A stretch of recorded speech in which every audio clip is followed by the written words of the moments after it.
taking a really good hero away from Clay. In the last week of week number 9, Clay was able to perform really well on the Faramis. We've seen him on the Novaria, it didn't work too well. The Valentina, not so much, but on the Faramis, he was a powerhouse, and the same can be said for Geek. So they've denied a pick from Clay, but they've also given a boy a comfortable and one of his power heroes as well. Yeah, the Faramis from Aboy has been notorious for just being so good, so solid. With RRQ, generally going for a lot of these big team fights, and that's how usually you want to play when you do have a solid gold laner that can, be aggressive. Usually it's in the team fights where he can have space to actually do some damage. But now with the Faramis, with the Harith even, seems like Geek is doubling down, and they are no strangers to the long team fights. So RRQ, they have more mobility and to a degree more skirmish potential right here, but they have to find ways to force Geek into the situation. So I think catch potential, crowd control needs to be secured here. Crowd control is going to be very, very big for both these compositions because they're looking to go for these team fights early to mid. We were talking about how early to mid compositions might come through, but we were still expecting RRQ to play those hyper carries, to farm up, wait for Skylar to be a threat, but it kind of feels like, and actually it doesn't feel like, it is what we're seeing right now. Geek are forcing RRQ to play their game. They're forcing them to play in the early to mid. We'll beat you out in the early, and we'll take over in the mid game, taking away that late game presence that we are used to knowing from RRQ, a team that likes to weather a storm, wait for their gold lane to stay put up until those power spikes hit. And with the X-Borg, RRQ are taking away some of those damage-dealing potential picks from Mr. Luke himself. That's a power hero, by the way, taken away from him. I think he's found most of his success on the X-Borg, but Geek go ahead and ban out the Franco. Interesting. For Geek, like we said, they do not want to get pulled onto individual fights. They want to have a proper 5v5. So, taking away these pick potentials, especially with Vin. We didn't see the best out of the Franco, but back then, Vin on the Franco was notorious. But with the X-Borg ban away though, I feel that was one of the big problems that they faced against Geek Fam RRQ when they had Luke just zoning Skylar away with that X-Borg. So that will no longer be a case, be a situation they have to try and deal with. But another region is knocking here. We have some data from MPL Philippines. Harith has become a highly respected hero in the MPL PH Season 13 playoffs. He has 100% pick and ban rate with 30 bans and 2 picks, boasting 100% win rate. That's Ridiculous. broken. This was pre-patch though, right? It was a bit different. I mean, the nerfs aren't like massive or anything, but still, it's a bit different. You are still very, very sustainable in the Hellcurt. Something we were talking about from Mr. Beloy to Mr. BBB. It seems like, whoa, huh? Also a Link coming through. It's a double assassin combination. Trying to shut Skylar down. Wow. Against a Minotaur though, technically, right, on paper, the Minotaur can counter-engage really well, protect the gold laner really well, and with the Roger, by the way, getting quote-unquote buffed a bit, more defensive stats when he's going all in. This is a bit more of a risky approach from Geek Fam. Has Ray picked up a Ling yet? This season? According to my notes, No. he hasn't. I don't think I've seen it. I don't think we've seen him play Ling in MPL even. Oh! Because before he was in Dewa, an Esmeralda Wow. for RRQ. I mean, is it? Okay, yeah, it is. It's going for Dawn. So that will be in the EXP lane. Are they trying to counter the Harith? Perhaps. Interesting. And no direct counter when it comes to like stealing the shields away. But it's still a sustainable hero, and technically, with Barats not being mobile, there's a chance that the Esmeralda can kind of out-trade and out-bully the Barats in the lane. That'll be in the hands of Dawn to try and see if he can try and shut Luke down and then take that pressure elsewhere. Well, we'll see. If the Esmeralda, it's a pocket pick of theirs that they've been saving even from the regular season, because that has been one of the ways to counter a Harith, one of the ways to counter shielding heroes. But remember, 100% win rate. Even the regular season, it was unbeatable.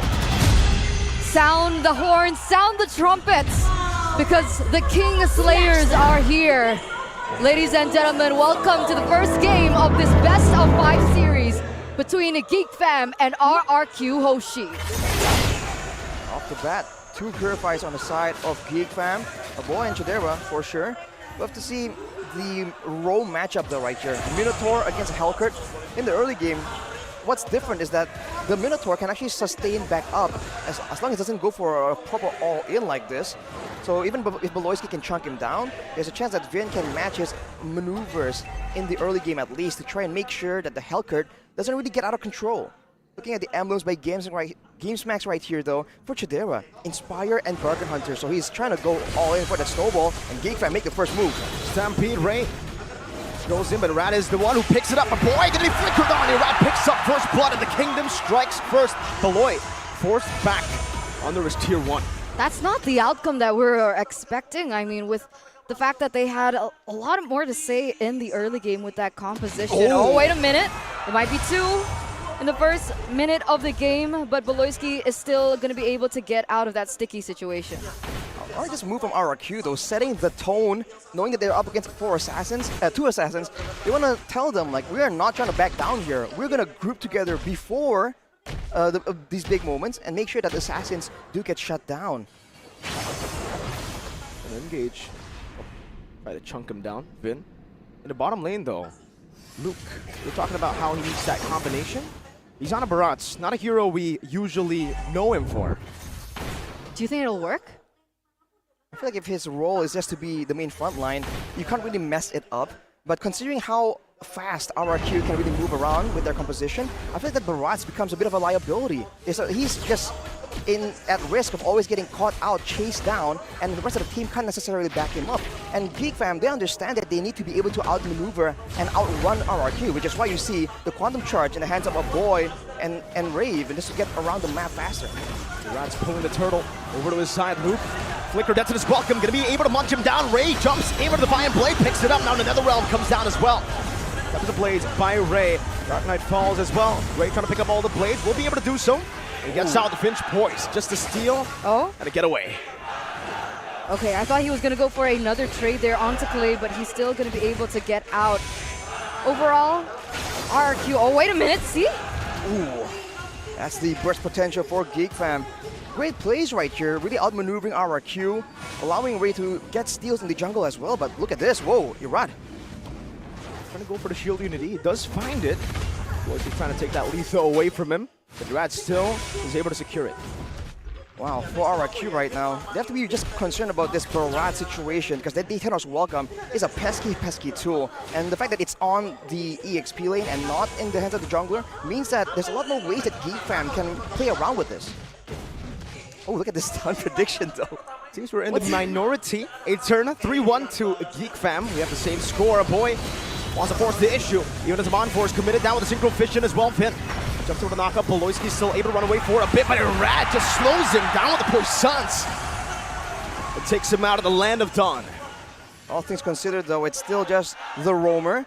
But for RRQ, this also means that this is time where Beloyski is not just diving in, just threatening the backline. And look at this play, immediately cutting off Geek Fam from the turret. He's gonna go for it though. Stampede over to Vin. Rook has rotated. Detona's Welcome. The Minus Fury used up defensively, but he'll be slain before he can even use it all the way. Geek Fam secure 2 kills, equalizing on the board. A great move from Geek Fam to rotate and just pinch RRQ, knowing that they can get the catch in the back line. RRQ need to be a bit more careful with the maneuverability that Geek Fam can rotate with. Already an invade now. With Ray dealing some damage over to Irad, trying to go for the orange buff just right now. Irad with a Poissons walks over, but Ray takes it away. Did use his retry, however. 2 levels ahead, and it seems Irad cannot go for the turtle. So what's the idea now for RRQ? Are they just going to keep on going for these team fights? Are they still going to play into the tempo of Geek? It looks like Vin might be fishing and starting to go for this next neutral objective, but with 2 level difference, can they go for the contest? Ooh.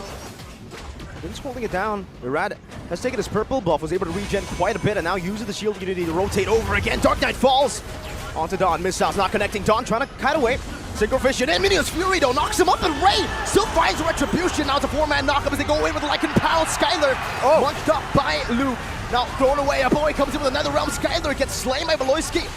Play looking for that damage. The tip of the blaze knocks him up. Oh, doesn't go for the kill now with the Finch boys. Dawn gets the shield. They bait it in. Finn able to cancel Ray's engage fully. Clay gets hit by the Stinger, gets a little bit more of an HP. Irad brought back by the Stampede and stabbed by Ray.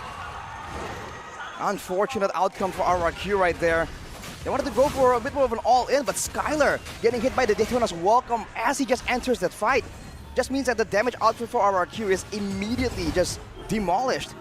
And even the prolonged fight, Geek fam, you can see that how they're playing this is just so intelligent, hiding back in and out, knowing that in the short burst of trades, especially with Chidera securing the Starlium right before that fight began, they can just wait for the cooldowns, go in and output all that damage, get out and rinse and repeat. RRQ are the ones who are struggling to get an engage because they have a Minotaur. They can protect really well, but they can't really go for these catches. Seems they lack that chase potential, right? A few of those members were low, but when Skylar jumps in, he gets counter engaged on by damage, not by CC. And look at the items as well. Dawn going with the Enchanted Talisman. He actually did the most damage in the previous fight, but look at this. Dawn just disappeared on the Esmeralda. You're supposed to be sustainable in there. He just got melted down. Your Rad's next on the chopping block. A full damage composition is working. Clay forced to use the defensive Tempest Blades. That's a good Minions Fury, but it's on to another realm as that's Lycan Pounce coming down from Skylar. Picks up a shutdown, but now gets ran down inside of the tier 2. Clay falls as well. Slowly but surely, Geek fam just take all the members down. The Kingslayers mean a business here. They trade 4 for only Beloyski.